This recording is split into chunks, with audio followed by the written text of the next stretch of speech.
I'm Eddie Cannell. And I'm Tom Cannell. Welcome, everyone. This is the Mortgage Brothers Podcast Show, and today we are really diving into what the student loan payments do. How does your student loan payments affect your mortgage, getting pre-approved, and answering all those questions. I have no idea why we're actually doing this because nobody has student loans. Right? Exactly. I mean, that's what we were talking about. Yeah. Who in the world has student loans? Nobody does. But if I could come back in life, I think I might come back as a professor because it is incredible. I actually have kids in school. Well, I don't know. If I was smart enough, I would.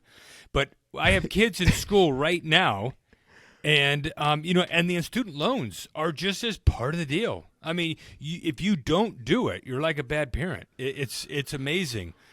They just stare at you. So each one of us, most of us, have these student loans.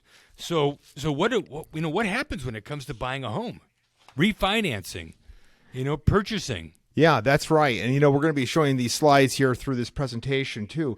But a lot of times there's this confusion. Can I afford a home? Can I buy a house with student loans? Is it possible? I mean, if I have $100,000 in student loans, who's going to want to give me a mortgage? Mm-hmm. Sometimes that'll happen. And boy, these student loan balances that we're seeing, right? They're huge. These inflation really has taken effect on student loans, just like a lot of things.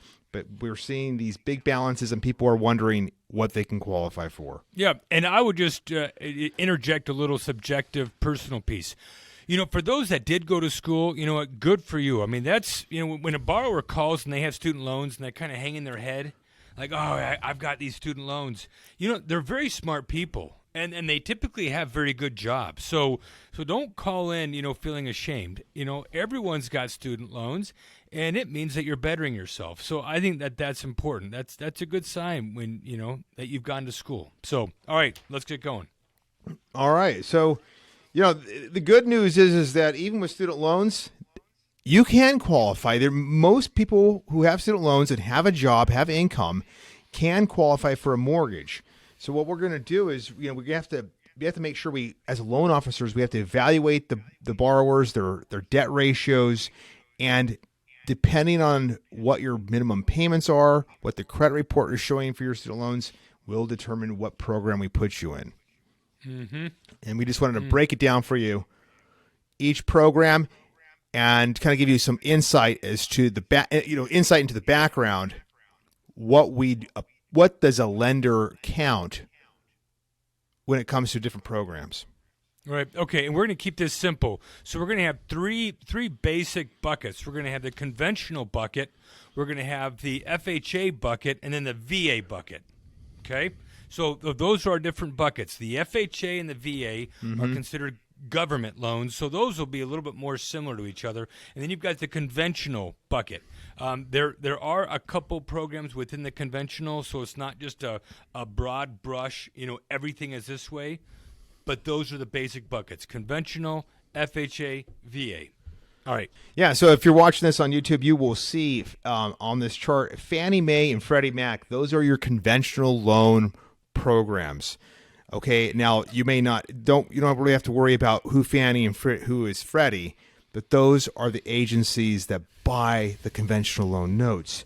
In Fannie Mae, so most of our conventional loans are Fannie and Freddie. If we are going to do a conventional loan for you and you have student loans, and the rule is this: if we pull when we pull your credit, if there is a student loan payment on there because you're in repayment, and that says $50, $100, $500, $1,000. If there's a payment in there, that's what we're going to count towards your monthly debt for that student loan. However, if it says zero, if it's in deferment or it says zero for any reason, we are going to count 1% of the balance as a monthly minimum payment. So if your balance is $10,000, 1% of that is $100, and that will be that $100 a month will be the payment. Well, that $100 will be the monthly payment we will assign to that loan. Okay, so that's pretty simple. So if you have a payment on the actual credit report, we use the actual payment.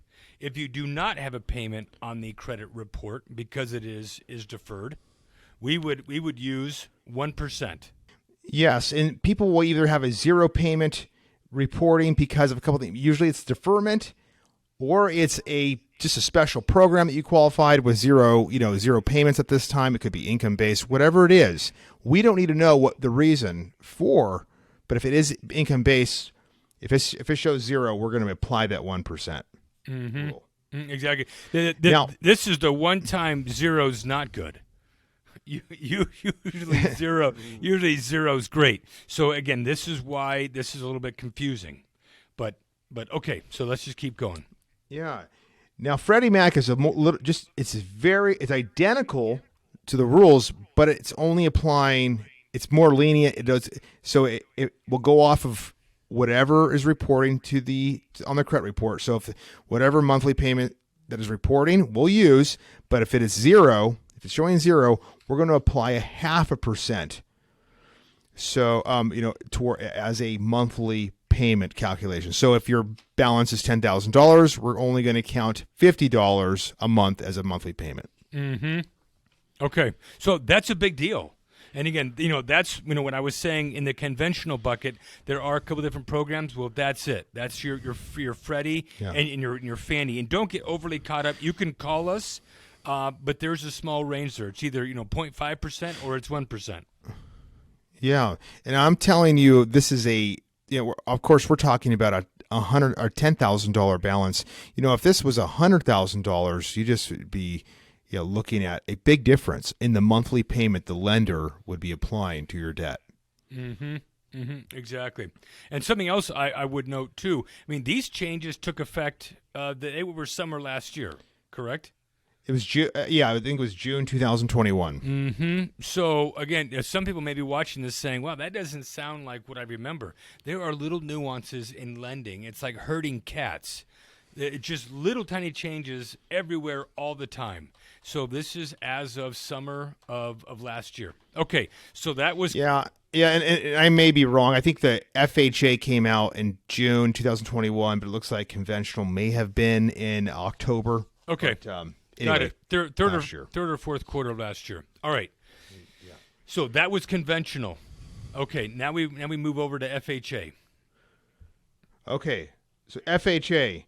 When you get an FHA loan and we're pulling your credit, we do this very similar thing. We will count the payment that's showing on the credit report, whether that's $1, $10, $500. We're going to use that. But if it is zero for deferment or any other reason, we will also apply a 0.5% calculation. So we're going to take 0.5% of the balance and use that as the monthly minimum payment. Okay, so if there's a payment, we use the payment.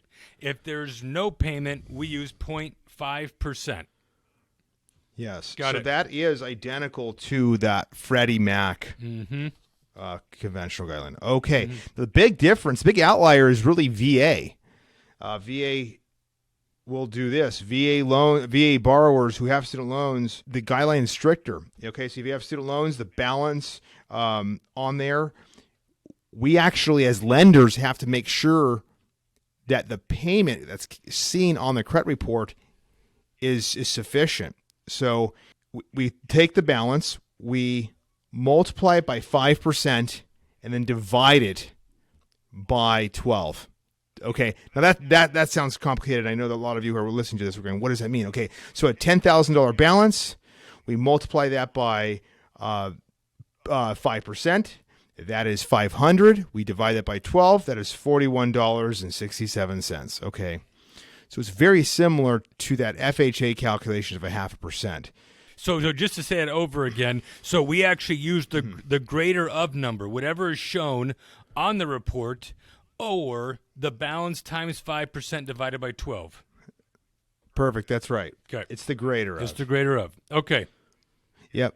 So if in my example, you have a $10,000 balance and your credit report only showed a $10 a month payment, we couldn't count the $10 a month. We would have to calculate the 41. Okay.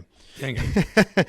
And So that wraps up those those are the primary programs that 95% of borrowers are getting, for residential financing. Okay, now what? And if you have student loans, yep. Okay, sorry. So if they're on VA, if there is a zero payment, are we able to use the zero payment?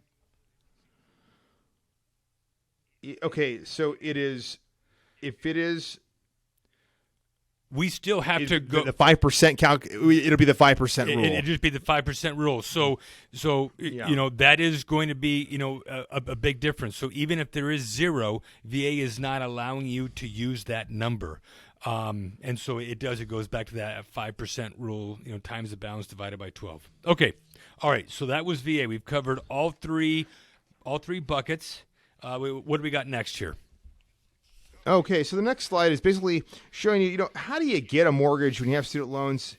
I mean, for the most part, if you right out of school, the payment programs, the typical, loans are going to be either a 10-year loan or a 15-year. And if they are those shorter terms, you're going to see that you have high payments if you have big balances. Mm-hmm. So it is very advantageous to get into an income-based repayment plan. Especially, and you want to do this ahead of time because it takes a couple of weeks, I'm sure even potentially a couple of months to get all that settled. Ideally, when you call your lender, you want to have that income-based repayment already set up. So I would say that's important. Do that. Get your income-based repayment if your income is, if you have these big student loan payments. Right. I would also say this, too, that if you are a couple or you have a significant other with you, sometimes we can strategically go in on a loan application with the one that has lower student loans or no student loans. So I have a file. They're both physician's assistants. They both graduated about the same time. They're getting paid the exact same amount, except one has student loans and the other one doesn't. I don't know why. Different parents, I'm assuming. But we're simply going with the PA that has no student loans. And it's no problem. Okay. Yeah. It's no problem. They're both going to be on title. And the loan would never, stop, being permitted if one of them passed away. So they don't both need to be on that loan. So anyway, there are things that we can do if there's more than one person on the application.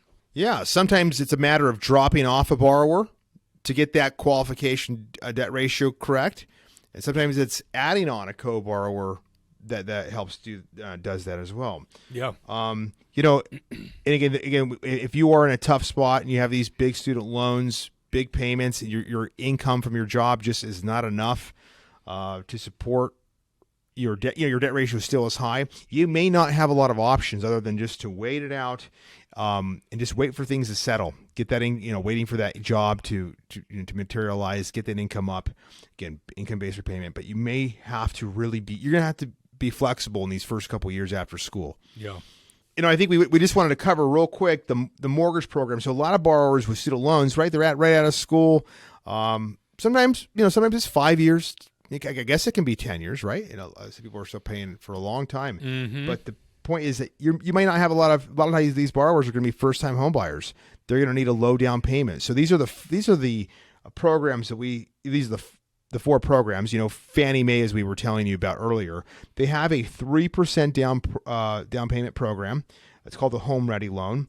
It's a great loan, low down payment option with the low mortgage insurance. And then Freddie Mac is also a conventional product. They call it a Home Possible loan. That's a good product. Very similar, low down payment and low mortgage insurance. If credit scores aren't as great, FHA is a good product. It's 3.5% down. But generally, we're seeing that product, the FHA loan, is really advantageous for borrowers who have credit scores in the 600s. Mm-hmm. And then, boy, if you're a veteran and you served our country, thank you for that. And you're just having the best opportunity it's the best loan. The VA loan is the best loan. It's zero down, no mortgage insurance. Mm-hmm. And that's available. Yep, there's a funding fee, if you're not, under a certain category by the VA. But other than that, yeah, it's a fantastic loan. So there's multiple different programs that we can help with. If you've got student loans or you have other loans and you think that you need some help on the down payment. Yep. Okay. And it's so, I think the conclusion is here that you want to talk to a lender, make sure that they know what they're doing, make sure they know their programs, they understand student loans, and they'll be, be happy to go through. If they're good at what they do, they'll, like we do every day, they're going to just help you through the whole process. Mm-hmm. And I'll just end it with this. Even if you have an opportunity now and you're planning for college and you're thinking about how will student loans affect my mortgage, you can use that, 0.5% or that 1% number in terms of what will lenders be looking at when it comes to me or my child graduating. If we have $25,000, worth of student loans, what monthly payment are they going to be looking at?